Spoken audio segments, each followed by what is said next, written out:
मैं coming sir. आइए। Good afternoon sir. Good afternoon. बैठिए Alok. Thank you sir. Alok, आपने ध्यान दिया होगा कि कोविड के संबंध में जो सावधानियां बरतनी चाहिए उन सबका पालन किया जा रहा है, इसलिए आपकी कुर्सी पर्याप्त दूरी पर रखी गई है, सुरक्षित दूरी है और मास्क का इस्तेमाल भी किया जा रहा है। लेकिन चूंकि सुरक्षित दूरी है और बातचीत करने में असुविधा होती है तो मैंने मास्क हटा लिया है। आप चाहें तो आप भी हटा सकते हैं। Thank you. मैं हटा के बात कर। हाँ ठीक है। आप अपनी जाति या संप्रदाय का संकेत किए बिना अपना परिचय दीजिए। सर, मेरा नाम आलोक कुमार है। मैं छपरा बिहार के से बिलोंग करता हूँ। मेरे पिताजी का नाम श्री नागेश्वर राय है। मेरी माता का नाम श्रीमन्नी देवी है और मेरी प्रारंभिक शिक्षा मेरे गांव के स्कूल में हुई। उसके उपरांत अंचल में मेरी 10+2 और ग्रेजुएशन की शिक्षा हुई। उसके उपरांत मैंने एसएससी की तैयारी की और मैं एसएससी में अभी जॉब करता हूँ। एसएससी की स्थापना कब हुई? सर, मैं अनुमान लगा सकता हूँ। क्यों आप इतने साल से नौकरी कर रहे हैं? कितने साल से नौकरी कर रहे हैं? सर 12 साल से। 12 साल से जिस संस्था में हो, उस संस्था का जन्म कब हुआ ये नहीं पता? सर सॉरी सर इसके लिए। आपको अपना जन्म तो याद होगा? ये सर। तो अपनी संस्था के बारे में इतनी तो वफादारी उम्मीद की जाती है। क्या अनुमान है आपका, कब एसएससी बना? 1987 के आसपास। अनुमान गलत। बहरहाल, तो क्या दायित्व है आपके?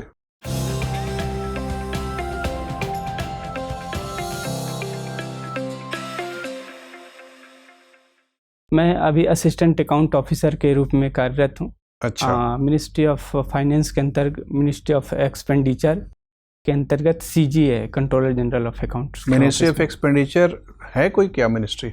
सर, मिनिस्ट्री ऑफ फाइनेंस के अंतर्गत department of expenditure. Department of expenditure है, ठीक बात है। तो मिनिस्ट्री ऑफ फाइनेंस में कितने डिपार्टमेंट्स हैं? सर 2 डिपार्टमेंट हैं। कौन कौन से? मिनिस्ट्री ऑफ एक्सपेंडिचर और डिपार्टमेंट ऑफ बजट। भारत सरकार के वित्त मंत्रालय में आप है ना? Yes sir. Department of revenue है वहाँ। Sorry sir.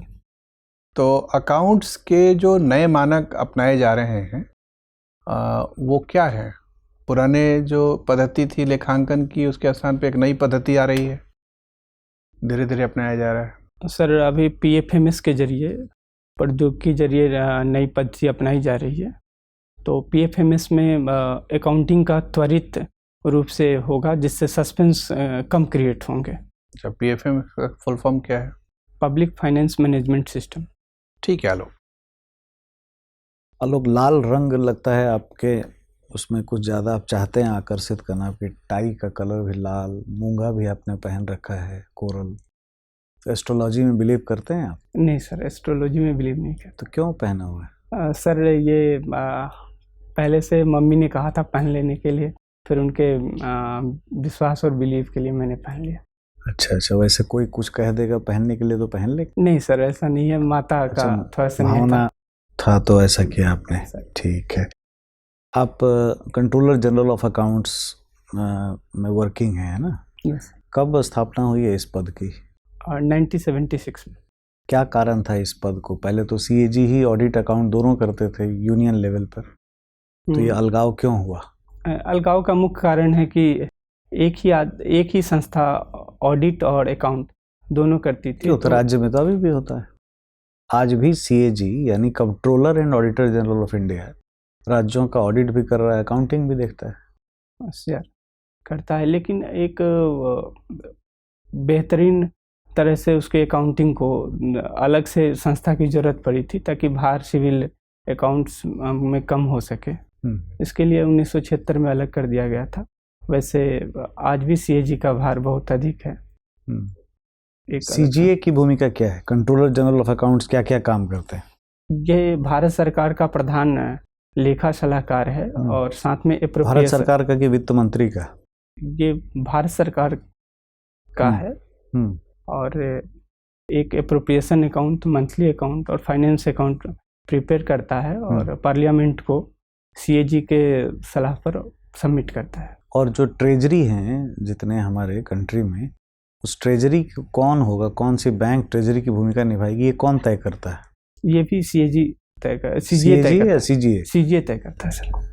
और जैसे पेंशन हो गया, जो भी लोगों को पेंशन चल रहा है उसको कौन देखता है? उसके लिए भी सीजीए तय करता तो आपने तो बताया नहीं ये सब, मैंने तो सारी भूमिकाएं पूछी। अच्छा, एक यहाँ फरीदाबाद में एक इंस्टीट्यूट है, national institute of financial management, नाम सुना है? है। ये सर, उसका मैनेजमेंट कौन देखता है? उसका भी सीजीए देखती है। CGA देखता है। ये भी। तो वो उसमें किस चीज़ की ट्रेनिंग दी जाती है?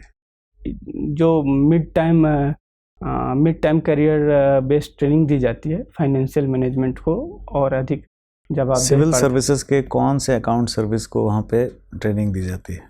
ICS, Indian civil account services. हाँ, तो इंडियन सिविल अकाउंट सर्विस के लोग CGA के बिहाफ पे कौन से पोस्ट पे काम करते हैं और सारे मिनिस्ट्री का इंटरनल ऑडिटिंग करते हैं?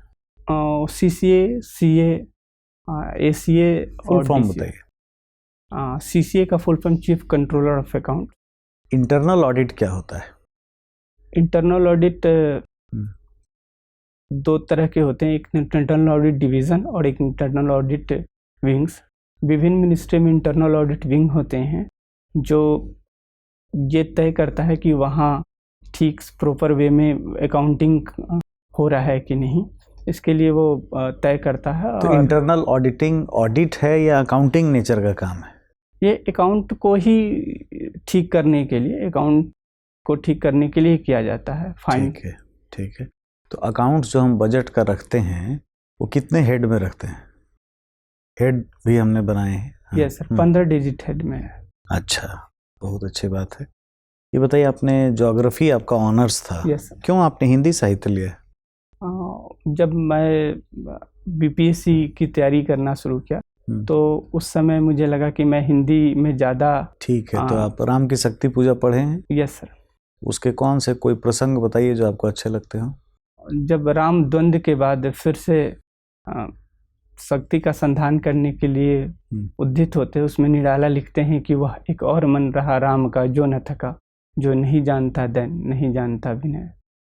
ये मुझे लगा कि आप अगर SDM बनते हैं तो राम की शक्ति पूजा से क्या सीख करके उसको एग्जीक्यूट करेंगे प्रशासन में? राम की शक्ति पूजा में शक्ति का प्रबंधन है और आज भी शक्तियों के प्रबंधन के द्वारा ही सफलता और सतत विकास प्राप्त किया जा सकता है। उसमें प्रसंग उसमें है कि शक्ति की करो मौलिक कल्पना, करो पूजन, छोड़ दो समर, जब तक सिद्धि न हो रघुनंदन। ये जमंत का सूत्र वाक्य मैं प्रयोग करना चाहूँगा। बहुत बढ़िया, ऑल द बेस्ट। आलोक, अभी हाल ही में पेगासस प्रोजेक्ट काफ़ी चर्चा में है, क्या है ये पेगासस प्रोजेक्ट?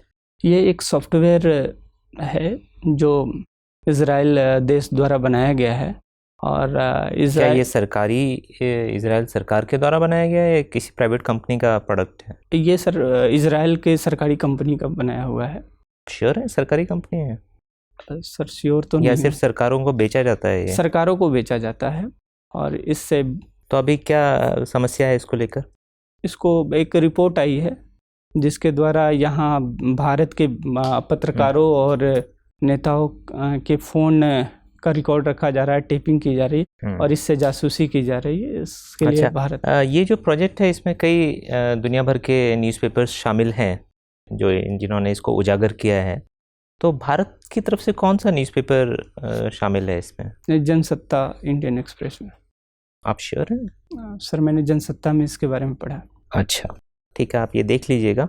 अभी बिहार पुलिस के द्वारा भी एक वक्तव्य जारी किया गया था, एक सर्कुलर आया था कि अगर सोशल मीडिया में सरकार के विरोध में कुछ या सरकार के खिलाफ कुछ टिप्पणी की जाएगी तो उन पे कानूनी कार्रवाई होगी। अब आपको क्या लगता है कि एक लोकतांत्रिक देश में ये कितना सही है? भारतीय संविधान के द्वारा 19A में अभिव्यक्ति और वाक की स्वतंत्रता है और साथ में युक्तियुक्त प्रतिबंध भी लगाए गए हैं। तो लेकिन क्या ये पुलिस के दायरे में आना चाहिए कि आप क्या लिख सकते हैं सोशल मीडिया पे या क्या नहीं लिख सकते हैं? नहीं सर, अभी सुप्रीम कोर्ट ने सोशल मीडिया पर जो भारतीय प्रौद्योगिकी अधिनियम की धारा है, सूचना प्रौद्योगिकी 66A को 2015 में जो निरस्त किया था उसके तहत उसके बाद भी लगातार FIR फाइल हो रही है उसी धारा को लगाकर। हाँ, अभी फिर पुनः सुप्रीम कोर्ट ने इसको संज्ञान लिया है और कहा है कि इसको हटाया जाना चाहिए। अच्छा, मुझे ये बताइए कि यमन में किन देशों के बीच में प्रॉक्सी युद्ध चल रहा है? सॉरी सर, मैं ये रिकॉल आपको नहीं कर जानकारी नहीं है? ठीक है। अभी अफगानिस्तान में भी देखा गया कि यूएस के ट्रूप्स की वापसी हो गई है और वहाँ लगातार एक चिंताजनक स्थिति बनी हुई है। भारत ने तालिबान के साथ अभी तक वार्ता नहीं की है क्योंकि भारत मानता है कि वो तालिबान एक आतंकवादी संगठन है। तो ऐसे में जब बदले हुए परिवेश में क्या भारत को अब तालिबान के साथ वार्ता करनी चाहिए अपने इंटरेस्ट को सुरक्षित रखने के लिए अफगानिस्तान में, या जो अपने उसूल हैं, अपने सिद्धांत हैं, उन पे अडिग रहना चाहिए? हाँ, भारत की विदेश नीति पर एक तो अडिग रहना चाहिए, दूसरा संवाद की जो बात है वो अगर समाधान की पक्ष में जाता है तो संवाद करना चाहिए। हमारे भारतीय संस्कारों में संवाद समाधान का पक्ष रहा है, तो मुझे लगता है कि बदली हुई परिस्थितियों में संवाद की तरफ जाना चाहिए। अच्छा, मेरा आखिरी प्रश्न आपसे ये है कि अभी विश्व में दो काफ़ी जो अमीर लोग हैं उन्होंने स्पेस की यात्रा की, ठीक है? तो आप मुझे उनके नाम भी बताइए और उनकी कंपनी का भी नाम बताइए जो स्पेस एक्सप्लोरेशन में कार्यरत है।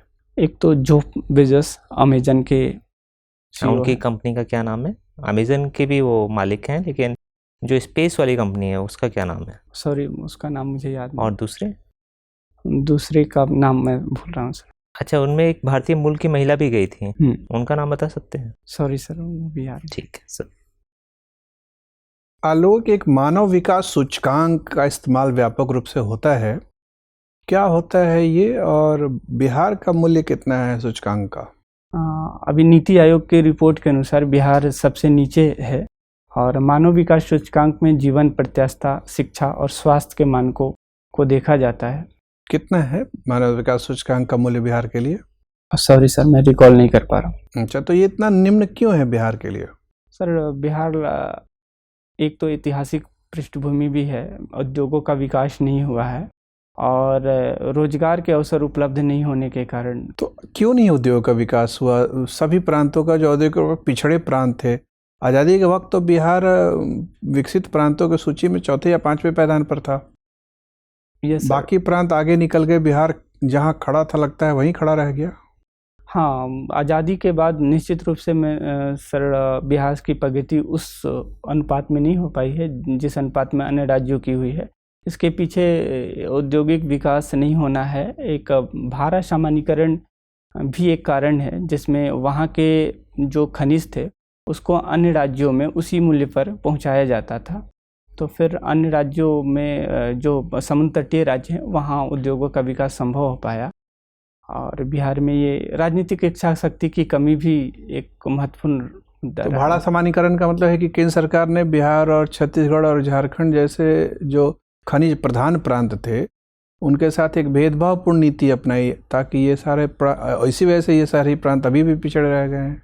सर, उस समय आर्थिक संकेंद्रण को रोकने के लिए, क्योंकि अधिकतर उद्योग उधर ही स्थापित होने लगे थे, बिहार, झारखंड और पश्चिम बंगाल के जो ट्रिब्यूनल है, तो उस समय ये सोच थी केंद्र सरकार की कि समान विकास हो, लेकिन ये बाद में रिव्यू करने के बाद पता चला कि इस नीति से बिहार का नुकसान हुआ है। तो क्या आप सरकार ने इन गलतियों को सुधार लिया है? अब तो ये नहीं है सर, सरकार ने सुधारा है। अब वो नीति, भाड़ा सामान्यीकरण की नीति बंद हो गई है? बंद हो गई है। अब क्यों नहीं विकसित हो रहा है उद्योग? अब सर विकास के नए आयाम जुड़े हैं। LPG मतलब 1991 के आर्थिक उदारीकरण के बाद बिहार के अलग मानक हो गए हैं और अलग ही उद्योगों की स्थापना हो रही है। Yes sir. कौन कौन से प्रमुख उद्योग हैं बिहार में? बिहार में अभी खाद्य प्रसंस्करण उद्योग हैं और 11 ईख उद्योग भी हैं। ईंट उद्योग? ईख उद्योग, गन्ना उद्योग। चीनी मिले हैं? चीनी मिले हैं सर। कहाँ कहाँ हैं? ये 11 चीनी मिले हैं, सारण चंपारण में है, मुजफ्फरपुर में है। ये सब कार्य कर रही हैं? आपको पक्का यकीन है कि पुराने आंकड़े आपके पास? सारण का जो है सर वो पुराना आंकड़ा है, वहाँ प्रयास चल रहा है सर। बंद है ना अभी? बंद है मरौड़ा चीनी मिल। ठीक है आलोक, आपसे बातचीत करके अच्छा लगा, आपका इंटरव्यू हो गया, आप जा सकते हैं। Thank you sir, thank you.